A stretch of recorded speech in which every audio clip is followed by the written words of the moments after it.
चलिए आज अपन मुख्य जर्नल कैसे बनाना है उसके बारे में देखते हैं। मुख्य जर्नल क्या है सबको समझ में आ चुका है। जिन व्यवहारों का लेखा किसी भी बही में नहीं होता है उसका लेखा मुख्य जर्नल में किया जाता है। जैसे नगद संपत्ति का क्रय, उधार संपत्ति का क्रय, नगद नहीं, जैसे उधार संपत्ति का क्रय, क्योंकि उधार संपत्ति का लेखा जब भी होगा या उधार संपत्ति हम जब भी कोई खरीदेंगे तो रोकड़ बही में तो उसका लेखा होगा नहीं, और सहायक बहियों में संपत्ति का लेखा होता नहीं है। तो कहाँ जाएगा वो हमारा? मुख्य जर्नल में जाएगा। कहाँ जाएगा? मुख्य जर्नल में। तो देखिए क्वेश्चन नंबर 22 नंबर देखेंगे। क्वेश्चन नंबर 22, निम्नलिखित व्यवहारों का लेखा नकद विशेष में कीजिए। लिख देगा वहाँ पर, मुख्य जर्नल में लिखिए या नकल विशेष में कीजिए दे देगा। तो हमको वहाँ पे प्रविष्टि करना है। तो प्रविष्टि करने से पहले हमको प्रविष्टि का कॉलम बना लेना है।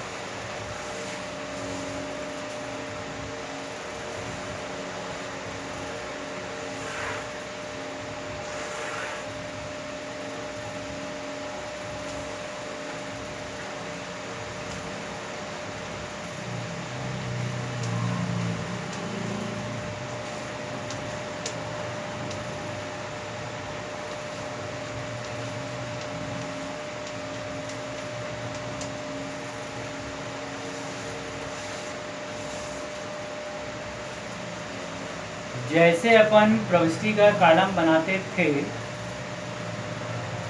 जब भी जर्नल में लिखिए, मुख्य जर्नल में लिखिए बोलेगा तो वैसा ही प्रविष्टि का कॉलम बना लेना है। और प्रविष्टि का कॉलम बनाने के बाद हमको कार्य शुरू करना है। ठीक है, वो खाता बनाइए बोला था, क्रय बही बनाइए, विक्रय बही बनाइए, तो उसका कॉलम अलग था, कॉलम भी दिमाग में रखना है। तलपट पढ़े थे, उसका कॉलम अलग था, तो कॉलम ध्यान में रखना है। अब यहाँ पर बोलता है मुख्य जर्नल में लिखिए। जर्नल बोलते ही समझ में आना चाहिए कि हमको प्रविष्टि करना है और प्रविष्टि का कॉलम अलग होता है। जो जो व्यवहार आगे आते जाएगा सबका कॉलम भी अलग अलग होता जाएगा।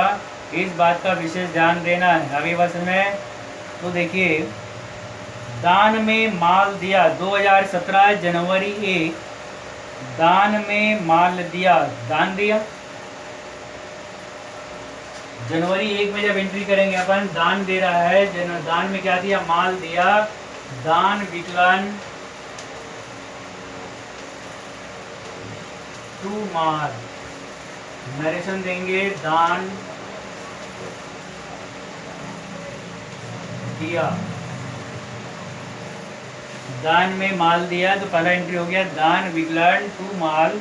और दान में कितना माल दिया? 75 रुपये दिया। कितना दिया? 75 रुपये। तो एंट्री कर दिए हम 75। पहला एंट्री क्लियर, कोई दिक्कत नहीं है यहाँ पर, जैसा करते थे वैसे ही। फिर देखो उसी में जनवरी 12 था ये, जनवरी 12। जनवरी 12 के बाद जनवरी 19, चंद्र प्रकाश से प्राप्त होने वाली राशि अप्राप्त रही। चंद्र प्रकाश से प्राप्त होने वाली राशि अप्राप्त रही। अप्राप्त रहा मतलब डूब गया। पैसा क्या हो गया? डूब गया। चंद्र प्रकाश से हमको लेना था लेकिन वो पैसा क्या हो गया? डूब गया, डूबत रेंट। तो ऐसे कंडीशन में जब एंट्री करेंगे अपन जनवरी 19 में, तो क्या एंट्री हो जाएगा? डूबत ऋण खाता विकलन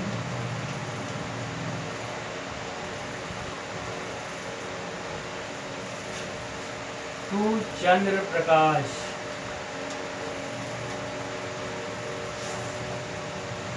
नरेशन देंगे, राशि अप्राप्त रही।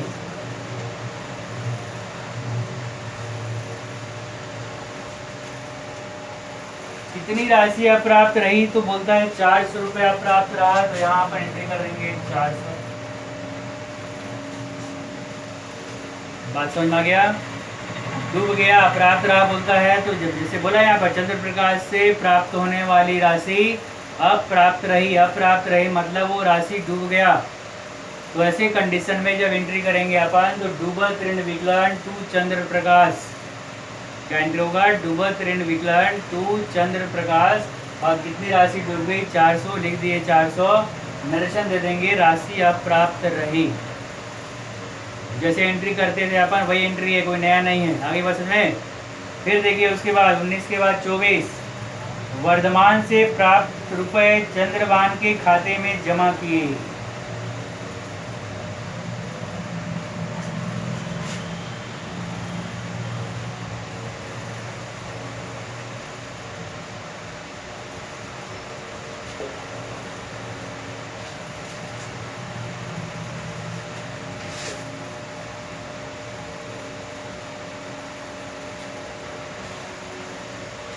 वर्धमान से प्राप्त रुपए चंद्रभान के खाते में जमा किए। अब जिसको जमा किया बोलेगा उसको नामे कर दो।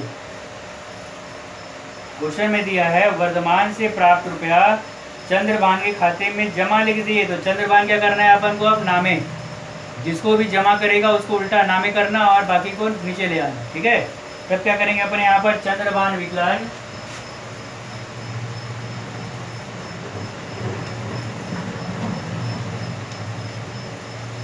टू वर्धमान, चंद्रभान विकलन टू वर्धमान, और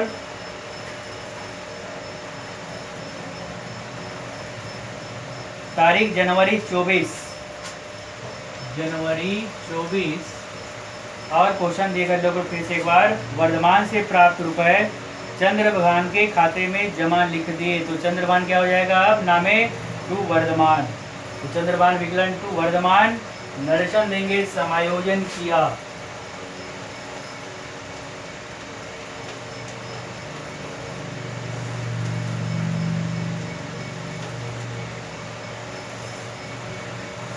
निरसन दे देंगे, समायोजन किया, और अमाउंट देख लेंगे कितना है। 150 रुपये है, तो यहाँ पर अपन 150 रुपये लिख देंगे। कितना लिख देंगे यहाँ पर अपन? 150 रुपये। आगे बात में तो जब भी बोलेगा तो उसका इस प्रकार से काम करना है। वर्धमान से मिला, जो उसमें जमा लिख दिया है, तो जो जमा किया उसको नामे, और जो दूसरा अपोजिट खाता है उसको जमा। ये काम हमको यहाँ पर करना है। ठीक, आगे देखो। निरंजन कुमार से बिजली का पंखा खरीदा। जनवरी 28,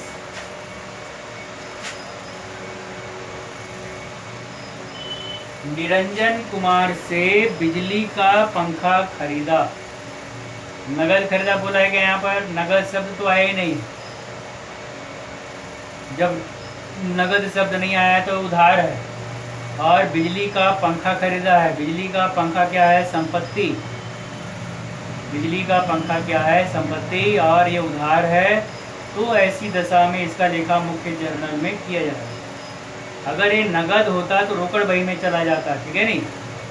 अगर बोलता कि निरंजन कुमार से बिजली का पंखा नगद खरीदा, ऐसा अगर बोला रहता तो सौदा हमारा नगद होता, और उसको हम कहाँ लिखते? रोकड़ बही में। लेकिन ये क्या बोल रहा है? केवल निरंजन कुमार से बिजली का पंखा खरीदा, नगद शब्द नहीं आया। और नगद नहीं आया है तो सौदा हमारा कैसा है? ये उधार है। और उधार संपत्ति का लेखा कहाँ पर किया जाता है? हमेशा मुख्य जर्नल में। जब भी उधार संपत्ति क्रय की जाती है तो उसका लेखा कहाँ पर होता है? मुख्य जर्नल में। तब यहाँ पर एंट्री करेंगे अपन बिजली का पंखा विकलन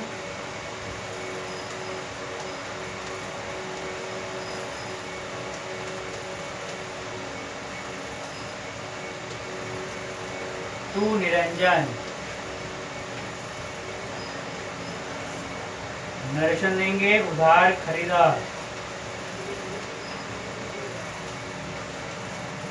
बिजली का पंखा विकलन टू निरंजन। निरसन देंगे, उधार खरीदा। कितने का पंखा खरीदा उससे? तो 325। कितने का पंखा खरीदा? 325 रुपए का पंखा खरीदा। एंट्री कर देंगे अपन यहाँ पर 325। आई बात समझ में? ठीक है, यहाँ तक एंट्री करने में कोई समस्या नहीं। तो जब भी ऐसा बोलेगा तो हमको इस प्रकार से प्रविष्टि यहाँ पर करना है, ठीक है। फिर देखो उसी में जनवरी 31 निजी उपयोग के लिए व्यापार से माल उठाया। जनवरी 31 अगला एंट्री करेंगे अपन यहाँ पर।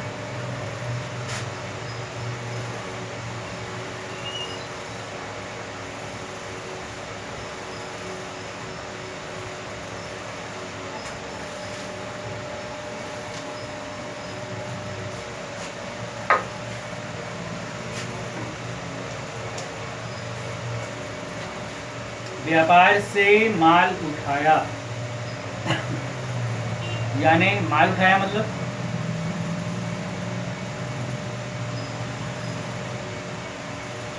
निजी प्रयोग के लिए उठाया। नहीं लिखेगा तो भी समझ जाना है, लिखेगा तो भी समझ जाना है। व्यापार से माल उठाया मतलब निकाला, और निकाला मतलब आहरण। निकाला मतलब आहरण। तो जब आहरण होता है तो ऐसी कंडीशन में एंट्री हमको मालूम है। आहरण इस प्रकार से वह है तो वह को विकलन करो तो आहरण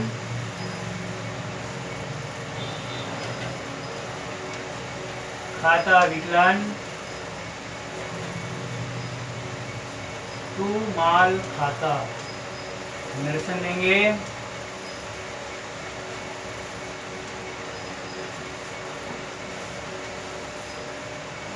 निजी प्रयोग हेतु आहरण किए तो आहरण विकलन टू माल खाता और नरेशन दे देंगे आहरण किया। आगे बात समझ में यहाँ तक। तो इस प्रकार से हमको मुख्य जर्नल में लेखा करना है। जब भी बोलता है मुख्य जर्नल में लिखिए तो ये काम करेंगे। अब क्वेश्चन यहाँ से समझ में आ गया सबको। चलिए अगला क्वेश्चन बता रहा हूँ उसको कैसे बनाएंगे देख लो।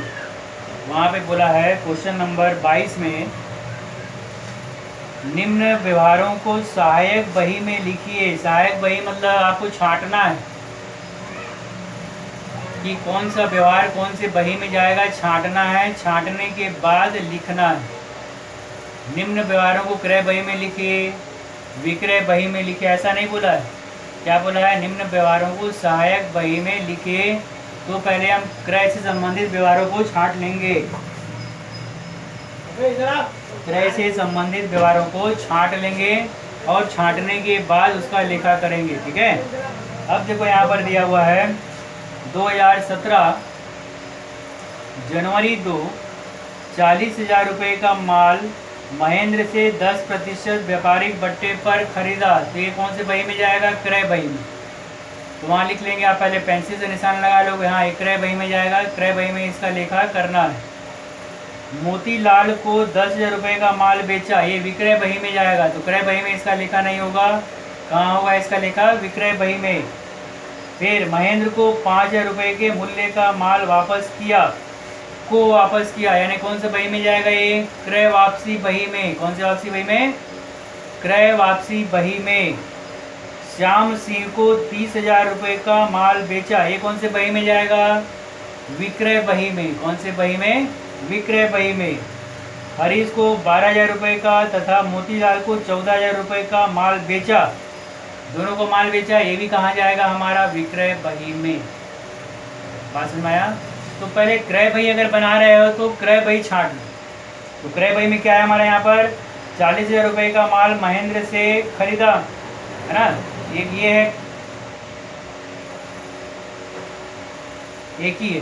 तो हेडिंग देंगे हम क्रय बही, कॉलम बना लेंगे और लिखेंगे महेंद्र से, महेंद्र से, और नीचे लिखेंगे माल खरीदा और राशि कॉलम में लिख दोगे 40,000 और शुद्ध राशि में भी लिख देंगे 40,000। और क्रय बही में कुछ नहीं है, उसका योग लगा देंगे 40,000 40,000, हमारा काम खत्म। फिर इसके बाद विक्रय बही का हेडिंग देंगे। विक्रय बही भी लिखेंगे अपन, ऊपर हेडिंग रहेगा विक्रय बही मोती सिंह को। तो हेडिंग लिखने के बाद क्या करोगे? मोती सिंह को लिखकर छोड़ देंगे। माल बेचा, नीचे क्या लिखोगे? माल बेचा, राशि में 30,000 और 10,000 और शुद्ध राशि में 10,000। 10,000 का माल बेचा तो राशि में 10,000, शुद्ध राशि में 10,000, ठीक है। फिर महेंद्र को लिखेंगे, नीचे लिखोगे माल बेचा। अच्छा, महेंद्र को 5,000 रुपये के मूल्य का माल वापस किया, ये कौन सी वापसी बही में जाएगा? क्रय वापसी बही में। तो हेडिंग देंगे क्रय वापसी बही, महेंद्र को वापस किया लिखेंगे नीचे और अमाउंट डाल देंगे वहाँ पर 5000। बात समझ आ गया। ठीक वैसे ही श्याम सिंह को माल बेचा तो विक्रय बही में जाएगा ये, तो जो विक्रय बही बनाएंगे तो वहाँ पे लिखोगे श्याम सिंह को माल बेचा 30,000, शुद्ध राशि 30,000। हरीश को 12,000, मोती सिंह को 14,000 विक्रय बही का योग लगा है। ठीक है, आगे बात समझ में। तो इस प्रकार से क्रय बही विक्रय बही बना लोगे। इसके बाद अगला चरण में मैं आपको बताऊंगा रोकड़ बही।